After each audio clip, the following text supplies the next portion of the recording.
Good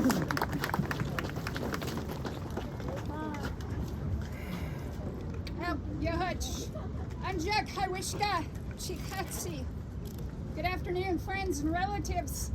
First of all, I want to thank our Almighty God and Creator for bringing us together and for this beautiful sunshine that we know is eternal.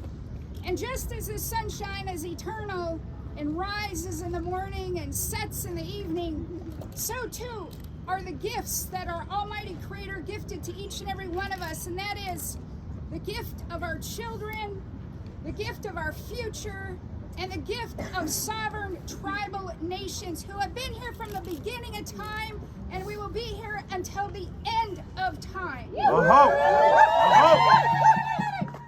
you look around this town, you see signs of our history and our tradition, because it was the native people of this land that introduced strangers to this land, concepts of basic humanity, concepts of equal justice under the law. They built this country modeled after our culture, our traditions, and our belief in humanity. 100% true.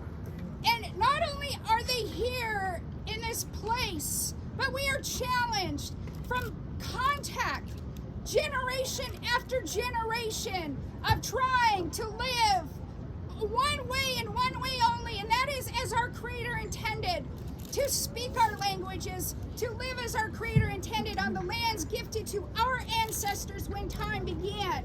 And every single generation we've had to fight this fight.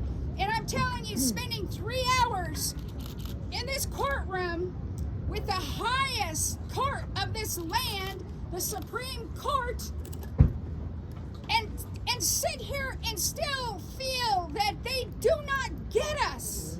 Yeah. 3 hours of agonizing argument, agonizing questions where they don't understand the basic concept that we have inherent sovereignty and we have inherent rights to the future of every single native child born into this generation. That they somehow believe the interests of one or two people should trump generations of our efforts to repatriate and restore our lands and our people. We lost millions of our relatives over the centuries. We lost hundreds of thousands and over 15 killed on the Trail of Tears.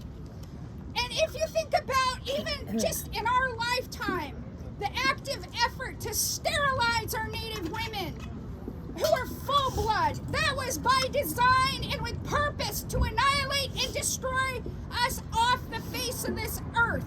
But guess what? That didn't work either. And we know that no matter what happens in this court, we know in our knower of know how God made us. We know the inheritance that we have been gifted. And we know every single child, it is in their best interest to know, understand, and appreciate and embrace that rich and valuable culture that no other person can gift them except Native people.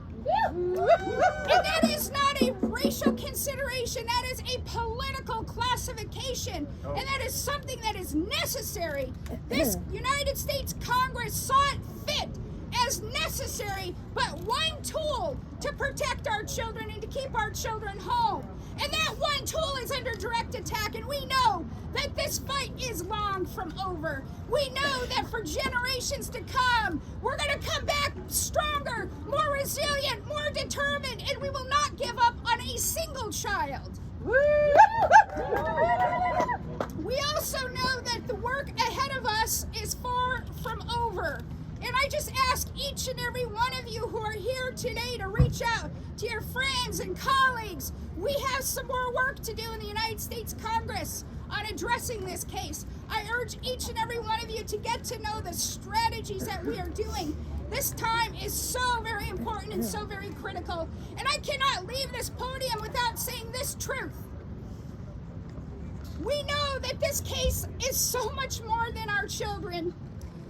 There's dark money out there that is strategically targeting our children, our natural resources, our sacred sites, in a way in which they want to continue to enrich profits at our expense. But we know that no matter what they do, we occupy a certain place in this life as Native people. We occupy a position of inheriting all that our Creator gifted to us. And there's not a single thing that any one of them can do to take that away from us. No legislation, no court decision. They can't buy their way into that, and they can't regulate us. We are sovereign tribal nations from the beginning of time until the end of time. ICWA, thank you.